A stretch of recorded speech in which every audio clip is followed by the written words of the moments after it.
वंदना देवीकर यांची स्थिती आपण सर्वांनी पाहिली। आपल्यासोबत वंदना देवीकर यांच्या सून पूर्वी देवीकर आणि वंदना देवीकर यांचे पती विजय देवीकर आहेत। पूर्वीजी मला सांगा, ही जी घटना आहे कशा स्वरूपात घडली आणि तो जो वडू होता त्यांनी कित्यांदा वंदनाजींना आघात केला? ये सुबह की बात है, 7:30 बजे मेरा बच्चा स्कूल जाता है और वो भी सुबह अपना काम में रहते हैं, बाहर का झाड़ना वगैरह पानी डालना। फिर उसका जब वैन का टाइम हुआ तो मैंने उसका टिफ़िन लाया बाहर और फिर मुझे बहुत ज़ोर से आवाज़ आया। तब मैं बाहर गई तो वो खड़ा था, वो उनके सामने सांड, और वो नीचे गिरे हुए थे कार के पास। और वैसे ही मैंने चिल्लाया तो मेरे हस्बैंड आए और हमने उसको भगाया। कम से कम उसने 6 से 7 बार उस पर वार किया, जो हमें क्लिप में दिखा। जो जखमा झाल्या किंवा जे काही मल्टिपल फ्रॅक्चर्स झाल्या, काय नेमकं घडलं होतं त्यांच्याबद्दल? उनको फ्रैक्चर है, उनके हैंड एक हाथ में फ्रैक्चर हुआ है। उसके अलावा मल्टीपल फ्रैक्चर्स है, अपने मसल्स यहाँ पर वगैरह फ्रैक्चर है। ब्रेन को बहुत ज़्यादा लगा है कि उनका ऑपरेट करना पड़ा। ऑपरेट करने के बाद भी अभी भी उन्हें होश नहीं आया है।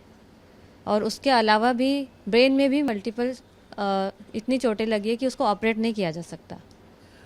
किती दिवस त्या ICU मध्ये होत्या आणि अक्षरशः एका प्रकारे मृत्यूशी झुंज त्यांना द्यावी लागली? 23 डेज थे ICU मध्ये 23 हाँ, दिवस। 23 दिन ICU में रहे वो। उसके बाद डॉक्टर ने हमें कहा कि वो एक जगह अटक गए, अभी उनका मतलब प्रोग्रेस भी नहीं हो रहा है और वो पीछे भी नहीं जा रहे। तो हमने इसलिए डिस्चार्ज ले लिया और उनको घर में लेके आए। स्वतःहून डोळेही उघडू शकत नाही, काही बोलू शकत नाही, काय स्थिती आहे? नहीं, अभी तो वो ऐसी स्थिति है कि वो होश में तो नहीं है और आंखें तो वो बिल्कुल नहीं खोलती है, सिर्फ पैर का थोड़ा थोड़ा मूवमेंट है बस। विजयजी, तुम्ही स्वतः सीनियर सिटीजन आहे, एखाद्या सीनियर सिटीजनवर घराच्या समोर अशी स्थिती होणं कधी विचार केला होता? नाही, मी कधी असा विचार केलेला नाही आहे की बा आपल्या घरासमोर असं होणार। पण काय आहे की आता कसं झालं हे मलाही माहीत नाही। ज्यावेळेस मी इथं होतो, पण हे घटना झाली त्यावेळेस हे दोघं तिकडे गेले आणि मी झालं होतं त्यावेळेस मी इथंच होतो, घरीच होतो वगैरे। पण ज्यावेळेस हे धावत गेले बा काहीतरीच घडलं। कारण कसं आहे की मी मशीन लावल्याशिवाय मला ऐकायला येत नाही, पहिली गोष्ट म्हणजे। आणि त्यावेळेस मी आराम करत असताना मशीन काढली होती, मला ऐकायला आलं नाही म्हणून मी, पण हे धावत का जात आहे बा या दृष्टिकोनातून मी तिथं गेलो। तर त्यावेळेस ते शांत पडून गेलं होतं, पण त्या बाईला दोघं जण होतं, तर मलाही असं वाटलं का काहीतरी करायला पाहिजे म्हणून त्यांना उचलून मी आपल्या गाडीत ठेवलं आणि त्यांना दवाखान्यात पोहोचवण्याचा प्रयत्न केला।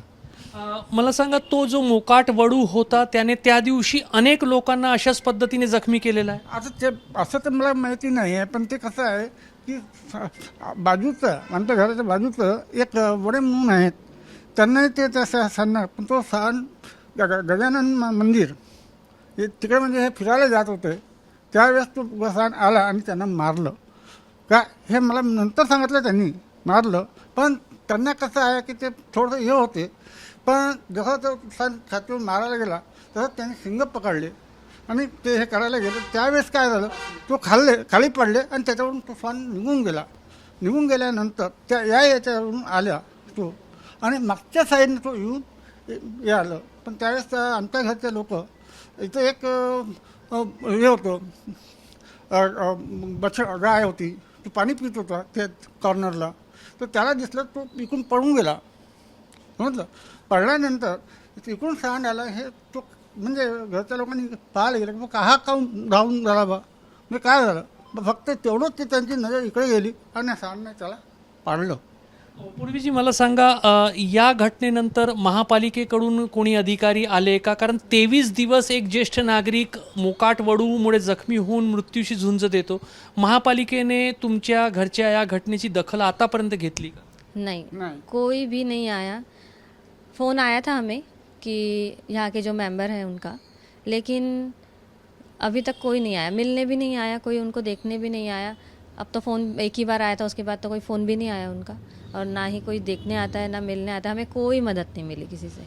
पोलिसांची भूमिका, कारण हॉस्पिटलमधून एक ज्येष्ठ नागरिक अशा गंभीररित्याने जखमी होऊन आला तर मेडिको लीगल केस म्हणून पोलीस स्टेशनला कंप्लेंट गेली असेल, पोलिसांची भूमिका काय राहील? जैसे उनको हमने एडमिट किया, फिर वहाँ पे पुलिस आए, उन्होंने देखा और उनके कपड़े वगैरह सब वो जब्त कर लिए उन्होंने और लेके गए। उसके बाद उनके भी तरफ से कोई मदद नहीं थी, कोई जो कंप्लेंट नहीं। जो मोकाट वडू आहे ज्याने तुमच्या सासूला एवढा गंभीररित्या जखमी केलेला आहे, तो अजूनही या एरियामध्ये दिसून येत आहे. हाँ हाँ, 8 दिन तो आप मतलब निकल ही नहीं सकते थे, इतना दहशत है। और अभी भी है, 8 दिन रोज आते थे। अभी थोड़ा कम हुआ है, लेकिन अभी भी हम दहशत में एरिया में सभी, हम ही क्या एरिया में सभी, क्योंकि सबने देखा है कि इतनी बड़ी घटना हो गई सबके आंखों के सामने, तो सभी इतने दहशत में कि हम बाहर नहीं निकल सकते, बच्चे बाहर नहीं खेल सकते, बच्चों को भेज ही नहीं सकते हम बाहर अकेले। काय तुमची मागणी आहे? कारण अत्यंत एक भयावह परिस्थिती तुमच्या कुटुंबावर आलेली आहे. काय आपण मागणी करणार? कारण ज्या तुमच्या सासू आहेत ते एक शब्द बोलू शकत नाही, मात्र त्यांच्यावर एवढा मोठा प्रसंग बेतलेला आहे. हमें इतना ही रिक्वेस्ट है, अभी हमारे साथ हो गई जो घटना, वो किसी और के साथ नहीं होनी चाहिए। तो हम यही बोलना चाहते हैं कि आप इस पे कोई एक्शन लीजिए ताकि वो दूसरे के साथ ना हो। तर जे देवीकर कुटुंब आहे तर त्यांच्या कुटुंबामध्ये एवढी भयावह घटना घडल्यानंतरही अद्यापपर्यंत महापालिकेने या घटनेची दखल घेतलेली नाही आणि पोलिसांचा जो प्रतिसाद आहे तोही थंड स्वरूपाचा प्रतिसाद आहे. अजूनही तो वडू जो आहे तो मोकाट पद्धतीने या संपूर्ण परिसरामध्ये फिरत आहे.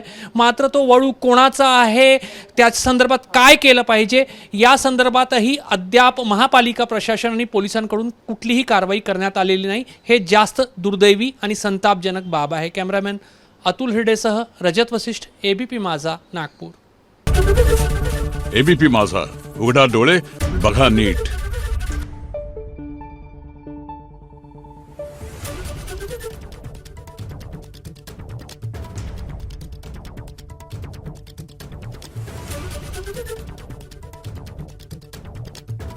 Thank you.